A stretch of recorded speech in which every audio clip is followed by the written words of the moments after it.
3, 2, 1.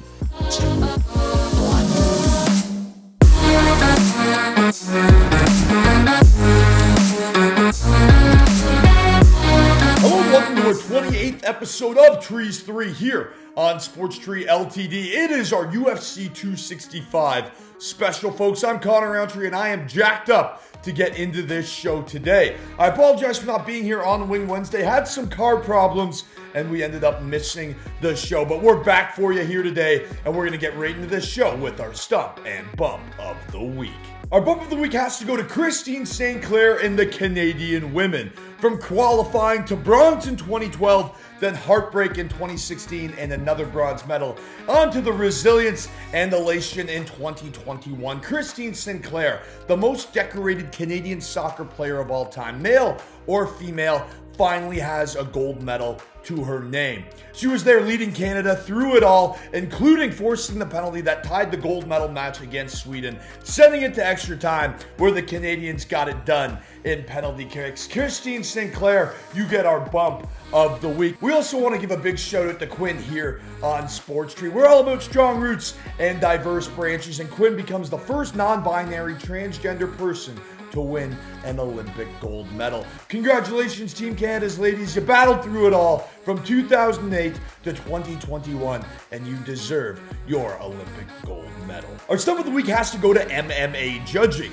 The Nevada State Athletic Commission, amongst others, need to figure it out. Verdict MMA, which tracks anyone watching the fight from fans, analysts, the fighters themselves, had Miranda Maverick winning that fight a few weeks ago and she dominated Macy Barber. Rory McDonald lost the decision after a great performance in the PFL just last month and has demanded changes. Dana White, the UFC's president, has been left dumbfounded before with the Holloway Volkanovski and on many other occasions. So why not take some steps to ensure that this doesn't happen? For all the poor MMA judges out there, you're playing with people's lives. Big difference between 15 grand and 30 grand right there. That's the difference between completing your training, being able to put a house and a roof over your head and feeding your family. If the fighter deserves to win the fighter should win the fight. We got to figure this out, folks. I don't know if verdict's the right step. I don't know if Dana White needs to come in with his own official UFC judging, but something needs to happen, not just in the UFC, but all across MMA and across all gaming commissions.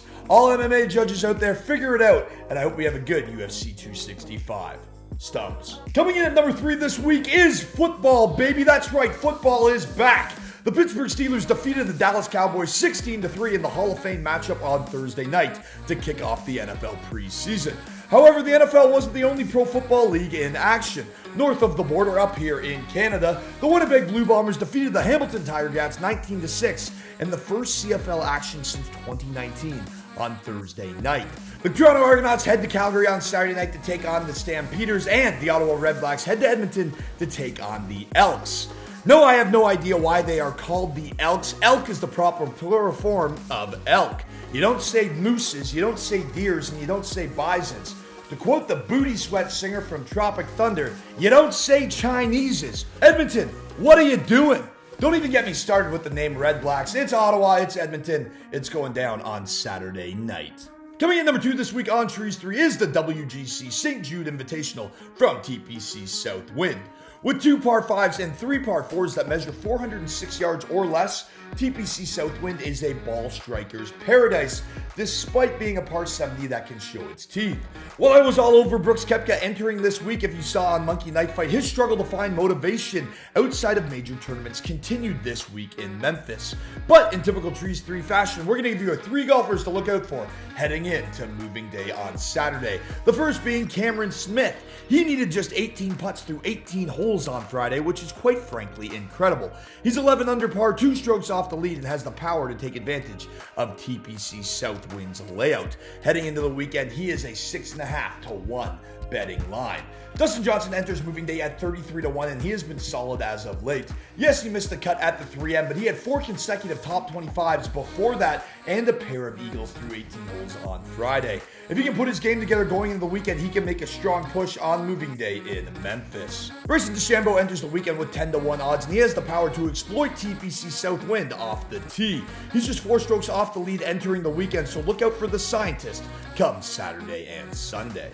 Coming in at number 1 this week on Trees 3 is UFC 265, hence the UFC 265 special. Everything is bigger in Texas, including the Heavyweight Contenders meeting for UFC Gold on Saturday night. It's Ciryl Gane taking on Derek Lewis, but we're going to walk through my favorite prelim picks first and then turn to every single pick on the main card. We're going to start this one off, folks, with the very first fight of the night. It's Munoz versus Simmons, and Munoz is a world-class BJJ practitioner that is actually a world champion. He should be able to control the grappling and the exchanges on the feet en route to victory. Simmons is a wrestler, but if he utilizes that skill set, he's in for a world of hurt. I like Munoz to get the win via finish. Miles Johns versus Dos Santos is another one that we have to look out for. Miles Johns is an 11-1 prospect with all the tools in his game. I like him to win this fight by knockout and show off his skills. Dos Santos has been knocked out a trio of times, and Johns will be looking to make a statement. I like Johns in that one.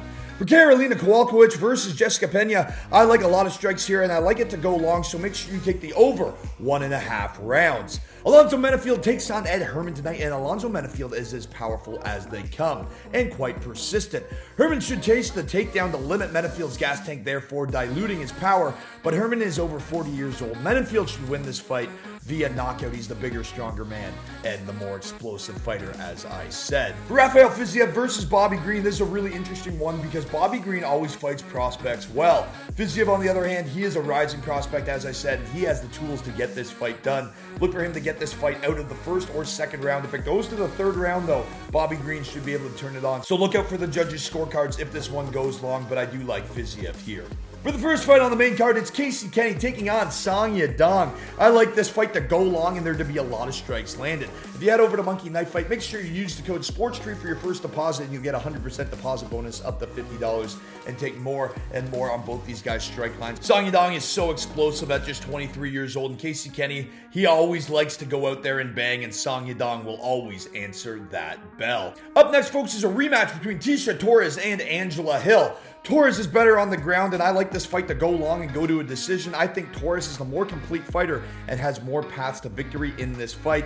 We saw Ashley Yoder take down Angela Hill. Ashley Yoder does not have the credentials that Tecia Torres does on the mat, so I think Tecia Torres is the more complete fighter, takes this one down to the mat, and controls it en route to victory. With that said, I don't want to leave this in the judges' hands, hence our stump of the week, so make sure you take the over 1.5 rounds. The third fight on the main card sees Vicente Luque take on Michael Chiesa. Luque absorbs and lands over 5.5 significant strikes per minute, but Chiesa is incredibly hard to hit. To give you an example, Neil Magny landed just 14 significant strikes in 25 minutes.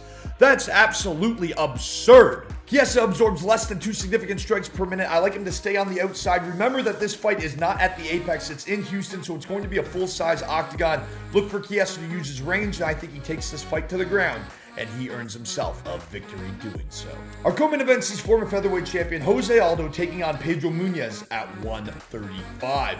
Look, Munhoz lands over 5 significant strikes per minute, but Aldo has a 5-inch reach advantage, and I've never seen him look so healthy after weighing in. Between 145 to 135, no matter what, he's always looked anemic after weigh-ins, and yesterday, on Friday, after his weigh-in, he looked so hydrated and so healthy, which leads me to believe that he'll be able to go long in a 3-round fight. That makes me favor Aldo because Aldo has the more powerful puncher. Munhoz is going to be in his face all night, pulling it out of him, and Aldo, I think he's going to answer the bell. I like this fight to go over 1.5 rounds. Munhoz has never been knocked out, so I think he'll be able to eat the power shots of Aldo, and as I said before, Aldo, he looks super healthy, so I think he's going to be able to eat the shots of Munhoz at that constant rate of over 5 significant strikes landed per minute. I like this fight to go over 1.5 rounds. If I had to take a pick, I like Jose Aldo, but the safe bet here is over 1.5 rounds. Our main event sees Derek Lewis walking into the Toyota Center, Houston's very own, the Black Beast, taking on Francis Ciryl Gane. Over 500 pounds meeting in the middle of the octagon in the Toyota Center for the main event on Saturday night. Gane has the bigger cage to work with, and I think that's very important. This fight isn't being fought at the Apex. It's being fought in Houston, which means it's going to be a full-size cage. Gane is a superb Muay Thai striker that will be able to get on his bike and get out of trouble. Lewis has the insane knockout power, so his only path to victory that I see is the one hit it and quit it. I think he's going to come out aggressive.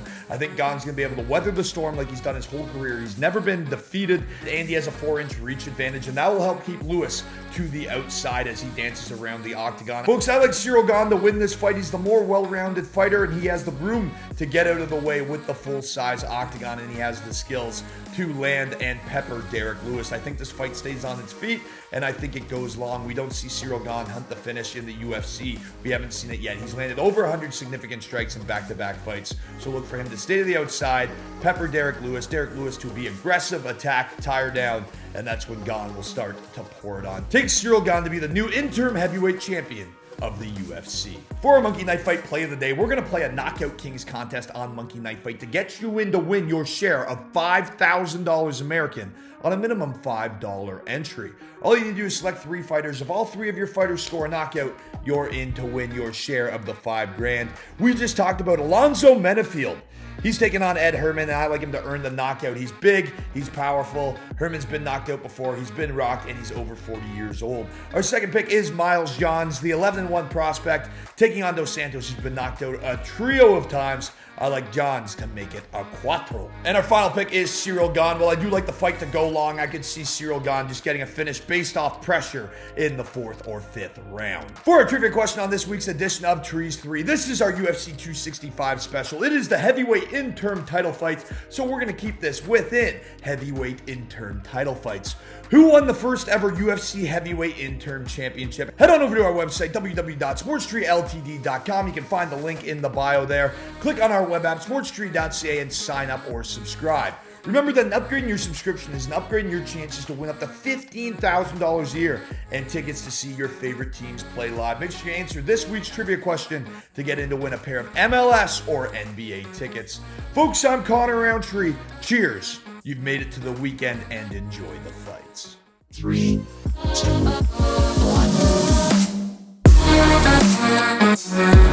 1.